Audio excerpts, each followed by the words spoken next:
మానవ సేవే మాధవ సేవ. మానవత్వంలోనే మనిషి జన్మ మరో పునర్జన్మగా మారబోతోంది. అమ్మా నాన్న అనాథ ఆశ్రమాన్ని ఎందరో మహనీయులు సందర్శించి అనాథులకు పునర్జన్మను కల్పిస్తున్నారు. ఆ పుణ్యకార్యంలో పాలు పంచుకునేందుకు మరో మానవత్వ మహానేత బయలుదేరాడు. ఖమ్మం జిల్లా బీరోలులో జన్మించి ఉన్నతమైన చదువులు చదివి ప్రభుత్వ రెవెన్యూ ఉద్యోగాన్ని వదులుకుని మరీ ఈ ప్రశ్నకు బదులేది అనే సినిమాతో సినీరంగ ప్రవేశ ప్రస్థానం చేసి తిరుగులేని హాస్య నటునిగా ఎదిగి ప్రజాక్షేమానికై శాసనసభ సభ్యులై ఎనలేని ప్రజాసేవలు అందించారు మన బాబు మోహన్ గారు. ఈ పేరంటూ తెలియని వారెవ్వరూ ఉండరు. ఆబాల గోపాలానికి హాస్యప్రియునిగా పరిచయమైనారు. 2003 అక్టోబరు 13వ తారీఖున జరిగిన రోడ్డు ప్రమాదంలో తన పెద్ద కుమారుడు పవన్ కుమార్ ప్రాణాలు వదిలారు. ఆ దుర్ఘటన మనసును ఎంతగానో కృంగదీసింది. అంతటి బాధలో ఉండి కూడా భగవంతుణ్ణి తలచుకుంటూ మనోధైర్యాన్ని పొంది సమాజ అభివృద్ధికై అడుగులు కదిపారు. తన కుమారుని పేరు మీదుగా పవన్ బాబు మోహన్ ట్రస్టును ఏర్పరిచి అనేక సేవా కార్యక్రమాలను నిర్వహిస్తున్నారు. ఆ కార్యక్రమంలో భాగంగా శ్రీ పుణ్యలింగేశ్వర స్వామి క్షేత్రాన్ని దర్శించిన బాబు మోహన్ గారిని పూర్ణకుంభ సాదరపూర్వకంగా స్వాగతించి స్వామివారి చెంతకు వచ్చేంతవరకు అర్చకులు వేదమంత్రాల్ని పఠిస్తూ సకల దేవతలు దిగివచ్చే ఆశీర్వచనాలను పలుకుతూ స్వామివారి సన్నిధికి నడిపించారు.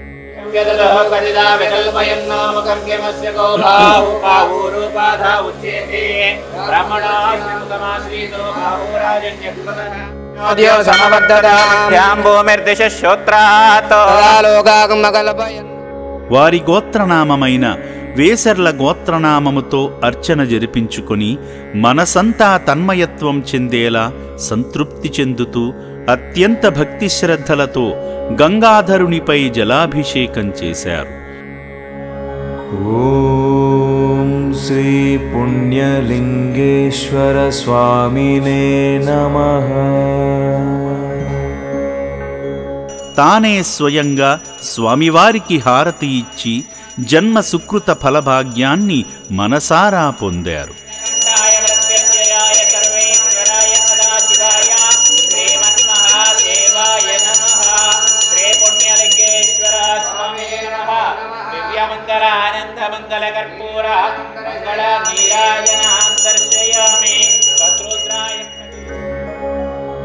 ఓం శ్రీ పుణ్యలింగేశ్వర స్వామినే నమః.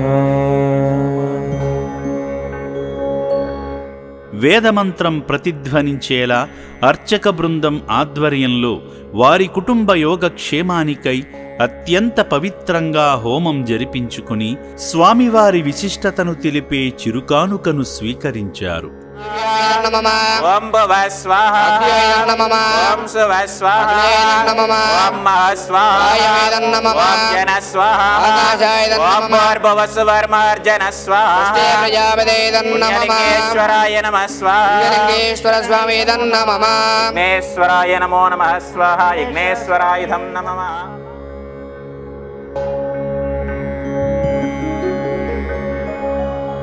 ఓం శ్రీ పుణ్యలింగేశ్వర స్వామినే నమః.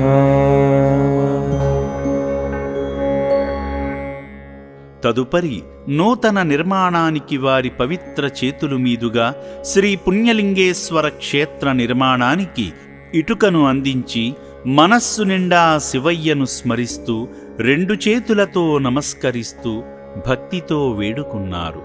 భగవంతుని సేవలో ముక్తికై తరించారు. దేశంలోన ఎక్కడ లేని తీరుగా సేవాశ్రమంలో శివాలయం నిర్మించగా స్వామి క్షేత్రం పుణ్యలింగేశ్వర స్వామి క్షేత్రం. నవంబర్ 1వ తారీఖు నవంబర్ ఈ కార్తీక మాసం నెల రోజులలో ఆ విగ్రహ ప్రతిష్ఠ ఇక్కడ జరుగుతుంది. పక్కన వినాయకుడు, ఇది అమ్మవారు. మళ్ళీ నేను 12 జ్యోతిర్లింగాలు ఇక్కడ నాకు కావాలని చెప్పాడు శివయ్య. 12 జ్యోతిర్లింగాలలో 9 జ్యోతిర్లింగాలు తిరిగి వచ్చాను మొన్న. ఇంకా రేపు మళ్ళీ వెళ్తున్నాను. 12 జ్యోతిర్లింగాలు ఇక్కడ ప్రతిష్ఠ అవుతున్నాయి. సేమ్ ఇలాగనే ఈ గోపురము ఇలా గోపురం వస్తుంది.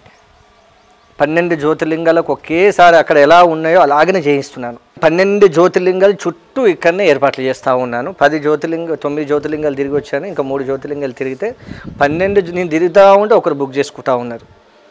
ఇక్కడ చెప్పడం మాకు ఉన్నటువంటి భక్తులు, మా డోనర్స్, ఎవరైతే గతంలో 14 సంవత్సరాల నుంచి సహాయ సహకారాలు అందిస్తున్న వాళ్ళందరూ ఈ టెంపుల్కు ముందు ఉండి నడిపిస్తూ ఉన్నారు. అందరూ వచ్చి ఇస్తున్నారు తప్ప ఇచ్చిన పైసలు నన్ను అడుగు, నేను సమాధానం చెప్తాను అని పెట్టాను. అలాగనే రన్ అవుతూ ఉంది.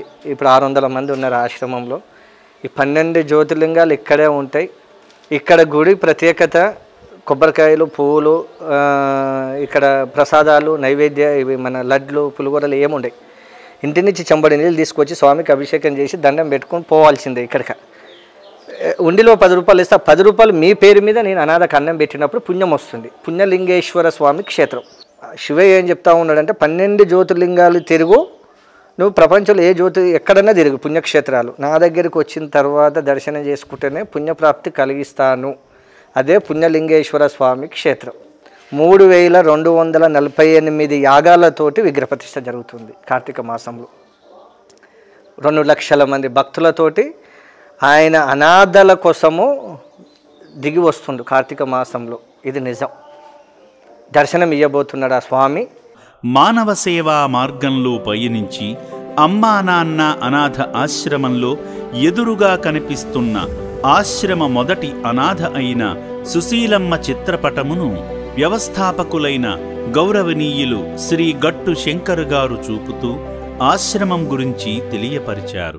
ఫిబ్రవరి 1వ తారీఖు 2010లో అమ్మ నాన్న ఆశ్రమం స్థాపించిన మొట్టమొదటి. ఇలా ఉన్నప్పుడు తీసుకొచ్చి ఇలా చేసి చనిపోయింది ఆమె. 10 మన ఆశ్రమం స్థాపించింది. అట్లా కొన్ని వేల మందిని మనం తీసుకొచ్చి బెగ్గర్స్ని కానీ, చిన్నపిల్లల్ని కానీ, అనాథలను కానీ, మెంటల్ వాళ్ళని కానీ వీళ్ళని తీసుకొచ్చి చేసి పంపించాము. అప్పుడు స్థాపించాను. వీడు చిన్న పిల్లగాడు, వీళ్ళతో ఆడుకున్నాడు. ఇప్పుడు కూడా నేను చెప్తాను నా కొడుకుకు, బతికినన్ని రోజులు 30 రోజులలో నీకోసం బతకకు, ఒక్కరోజు దేశానికి ఇచ్చేసేయి.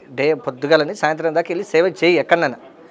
29 రోజులు నీకోసం బతకమని చెప్పాను నేను. వీనితో పాటు రేపు 2026 జనవరి 1వ తారీఖు లేదంటే ఫిబ్రవరి 1వ తారీఖు నాడు దేశవ్యాప్తంగా ఒక్కరోజు మన దేశం కోసము 29 రోజులు మన కుటుంబం కోసం మన కార్యక్రమాన్ని ఇంతవరకు ఎవరు తీసుకురాలేదు. అది ఎవరన్నా కానీ ఐఏఎస్ ఆఫీసర్ అయినా, ఐపీఎస్ ఆఫీసర్ అయినా, ఏ మనిషి అయినా సరే చేతనైనంత చేయగలిగిన మోస్ట్ సీనియర్ సిటిజన్ నడచగలిగే వాళ్ళు ఉంటే వెళ్ళి దేశానికి సేవ చేయాలి. అది గవర్నమెంట్ స్కూల్ కానివ్వండి, గవర్నమెంట్ హాస్పిటల్ కానివ్వండి, అనాథలు కానివ్వండి, వెళ్ళి చేయాలి. ఇంకా మనం వెళ్ళి స్వయంగా వెళ్ళి సర్ది కట్టుకొని ఆ రోజు అక్కడికి వెళ్ళి సేవ చేసి ఇంకంతే. ఇంకా జీవితానికి అది తీసుకురాబోతున్నాను. అది జరిగిందంటే ఇంకా ఆయన చెప్పినటువంటి మాట, ఇక్కడ ఉన్నటువంటి మీడియా మిత్రులు కానీ, నేనైనా, నా భార్య అయినా, లేదంటే నా కొడుకు అయినా, నా బిడ్డ అయినా, ఒక్కరోజు నువ్వు వదిలిపెట్టేసేసాయి. ఈ భూమి మీదకి వచ్చినందుకు, ఈ దేశంలో పుట్టినందుకు నువ్వు ఒక్కరోజు 29 రోజులలో ఒక్కరోజు నువ్వు దేశం కోసం బతకవు. మానవ సేవ, మాధవ సేవ అంతే, 2 మీరు చేస్తున్నారు. అందుకే డివైడ్ చేశాను నేను. ఎందుకో నాతో కూడా చేయిస్తున్నారు. ఎవరు? శివన్న. అంతే అంతే, శివన్నది అంత. అనంతరం ఆశ్రమమంతా తిప్పి చూపారు. అనాథులున్న విభాగంలోకి వెళ్ళి ఆ భాగ్యులతో ప్రేమగా మాట్లాడుతూ వారి చేతిని తన చేతిలోకి తీసుకుని ఎంతో ప్రేమగా వారు చెబుతున్న మాటలను కూడా శ్రద్ధగా విన్నారు. పాడిన పాటలకు మురిసి ముగ్ధులైనారు.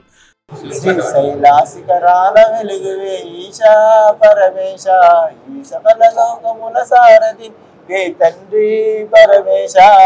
దేశం వేషం భాషాలేరు, కులమత వేదం వర్ణాలేరు.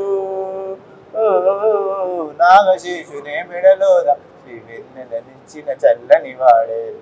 సార్ మీరు బామోహన్ సార్ నాకు బామోహన్ అరుకుమార్ రెడ్డి సారు కోదండ రాముని చూడు, కోరింది మెచరి వారు, ఆ సుందరాముని చూడు మా తల్లి సీతమ్మ తోడు శ్రీరాముని చిరునవ్వుగా వెలుగొందిన సీత ఆగాదే మాలో పాటై పాడేను రామాయణం. జై శ్రీరామ్. జై శ్రీరామ్. జై శ్రీరామ్. అందరికి చాలా సంతోషం తమ్ముడు, వెరీ గుడ్. అభం శుభం తెలియని అభాగ్యుడు దండం పెట్టగా తిరిగి సంస్కారవంతంగా నమస్కరించారు. కుమారుని మరణానంతరం తన జ్ఞాపకాలను మరువలేక పవన్ బాబు మోహన్ ట్రస్టును ఏర్పరచుకున్నారు. అదే ట్రస్ట్ ద్వారా ఆశ్రమంలో ఉన్న 600 మంది అభాగ్యులకు మానవతా దృక్పథంతో 3 పూటలా అన్నదాన కార్యక్రమాన్ని నిర్వహించి వారి స్వహస్తాలతో అనాథులకు అన్నదానం చేశారు.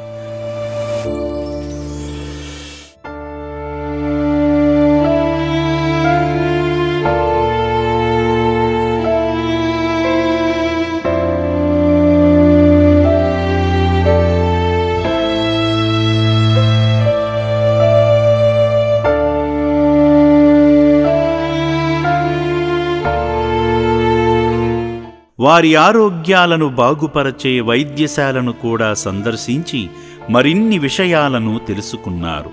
ఆశ్రమ వివరాలను తెలుసుకొని వారికై చేస్తున్న సేవా విలువలను శంకర్ గారు వివరిస్తుండగా ఎంతో వినయ మనస్కుడై విని వారి అభిప్రాయాన్ని తెలియపరచి ఈ సమాజానికి తాను చేస్తున్న సేవా సాయాన్ని మరియు తాను అనుభవించిన తీరును తన మాటల్లోనే విందాము. ఎందుకో నిన్న ఇక్కడికి రావాలనిపించింది.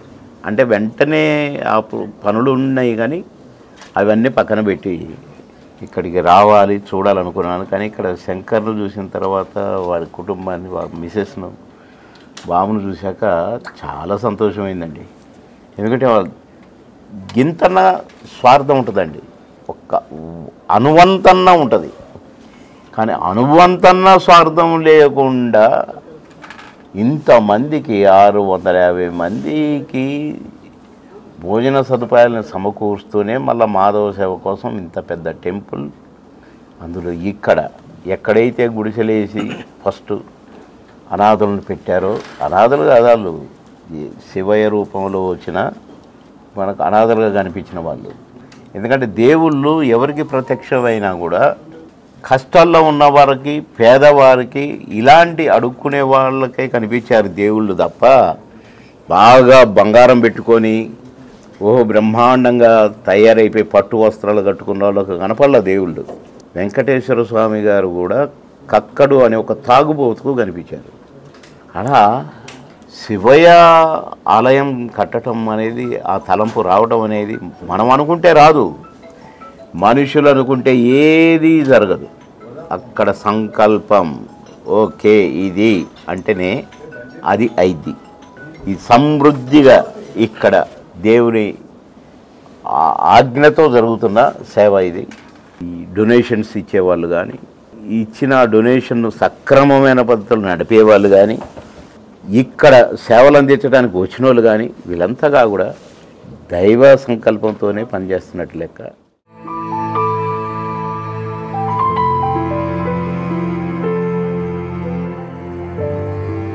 అనంతరం ఆశ్రమ సాంప్రదాయమైన ఓ నిర్భాగ్యుని జీవితానికి శివయ్య కల్పించే పునర్జన్మ కార్యాన్ని తన చేతుల మీదుగా నిర్వహించి జుట్టు కత్తిరించి పునర్జన్మ భాగ్యాన్ని కల్పించారు.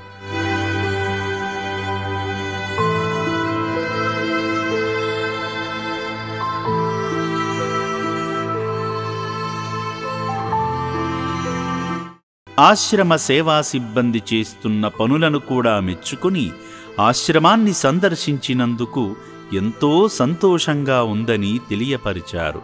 ప్రభుత్వ టీచర్ ఉద్యోగం చేస్తూ అమెరికా వరకు వెళ్లి తిరిగి వచ్చిన కాజా అరుణకుమారి గారు మతిస్థిమితాన్ని కోల్పోయి అమ్మా నాన్న అనాథ ఆశ్రమంలో చేరి తిరిగి తన మానసిక స్థితిని మెరుగుపరుచుకుని ఇప్పుడు బాబు మోహన్ గారితో ముఖాముఖిగా మాట్లాడుతున్నారు. ఆ మాటలను కూడా విందాము. నా స్టడీస్ అన్నీ నేను హైదరాబాద్లోనే చదివాను సార్. విజయనగర్ కాలనీ హై స్కూల్లో చదివాను. తర్వాత బేగంపేట ఉమెన్స్ కాలేజ్లో డిగ్రీ చేశాను. Public school opposite Begumpet. ఆ తర్వాత నేను బీఈడ్ చేశాను సార్. బీఏ అయ్యాక అది నాగార్జున సాగర్ పైలాన్ కాలనీలో. తర్వాత మళ్ళీ డిఎస్సి పడితే రాయడం జరిగింది. 1989లో స్కూల్ అసిస్టెంట్ ఆర్ట్స్గా ఆర్ఆర్ డిస్ట్రిక్ట్ మరిచెన్నారెడ్డి గారి ఊర్లో వర్క్ చేయడం జరిగింది సార్. అప్పుడు ఎమ్మెల్యేగా ఇక్కడికి ఎందుకు వచ్చారు? అయితే నేను ఇలాగ అంటే తెలంగాణ ఇష్యూ అయింది కదా సార్. అప్పుడు కొంచెం డిస్టర్బెన్స్ అయింది. ఇక ఆ తర్వాత అటు ఇటు తిరుగుతాం.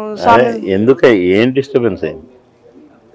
ఇలాగే ఇక ఒట్టిగా టార్గెట్ చేశారు. నేను ఏదో తెలంగాణ కాబట్టి అంటే నేను వరంగల్ జిల్లాకు వచ్చా మీచోళ్ళు మీద. ఇక్కడికి ఎందుకు వచ్చావు? ఇక్కడికి ఇలాగే డిస్టర్బెన్స్ అయిపోయి ఇలాగ అటు ఇటు వెళ్తామంటే వీళ్ళు తీసుకొచ్చారు ఇక్కడికి.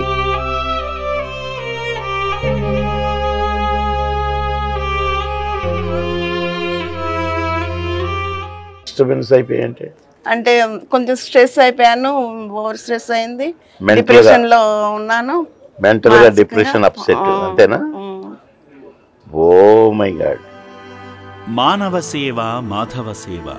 ఈ ప్రాంగణంలో ఏ మహోన్నతునికైనా రెండు కళ్ళలా కనిపిస్తున్నాయని, ఈ పుణ్యసేవలో పాలు పంచుకోవడమే నా అదృష్టమని, మరలా అవకాశం దొరికితే తప్పక దర్శిస్తానని తెలియపరిచి వెళ్ళినారు. వారిని, వారి కుటుంబాన్ని శ్రీ పుణ్యలింగేశ్వర స్వామి మనసారా ఆశీర్వదించాలని కోరుకుంటుంది అమ్మా నాన్న అనాథ ఆశ్రమం.